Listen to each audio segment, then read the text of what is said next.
Man, you really can't make this shit up. I just want to make the tutorial for the mods, and I load in my save for this weird ship, and the whole thing is vented and freezing cold. So if it wasn't for the mods, I would have gone absolutely crazy. Still didn't tell me anything, but the mods confirm that there's nothing wrong. Some kind of a glitch that vented the entire ship. Nothing broken, nothing open, not a clue. So here is why this is important. The mods we're looking at is the floors and walls, walls and floors, quick button J and K, and I could use the opportunity, because usually the only time that you vent is when you have a shattered floor or a shattered wall. So completely damaged, needs repaired, not just restored. If I turn on the mod, I look around, very easy, so beautiful. No, nothing wrong, don't see anything wrong. Same with the floor, turn it on. I can tell that I'm actually missing floor pieces in the walls, so when I do remove walls, I gotta make sure I'm very, very careful about that with adding and moving. You know, when you... yeah, anyways. Now, the quick keys, well, that's just me pushing the buttons on the keyboard, and I have my programmed buttons, so that's really cool and simple. Well, here we go. Astral Adaptations has done a tremendous job adding some real crazy stuff. I mean, boy oh boy, we have $20,000 lavish meals, and he was complaining about the high prices of the standard food, but you know, he's lowered quite a bit here. So we have the mystery soup, now 42 bucks, and we can go all the way to 20,000. So that's really neat.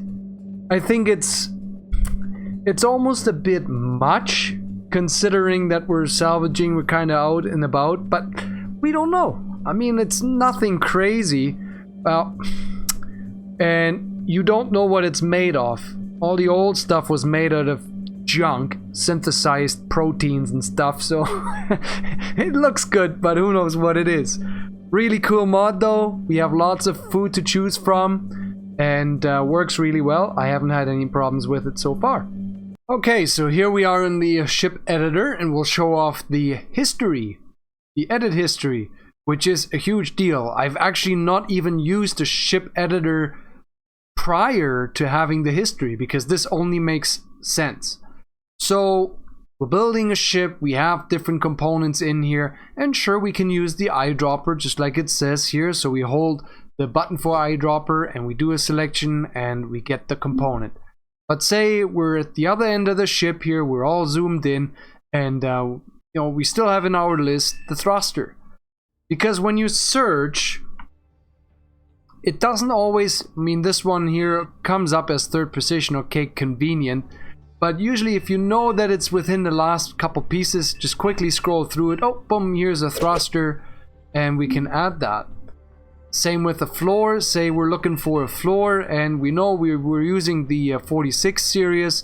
Well, then we can just pick it, drop it in, and we're done with that.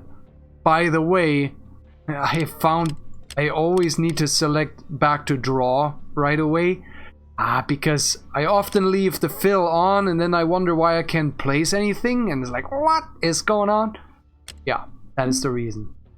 So, right, the history, and that is really cool.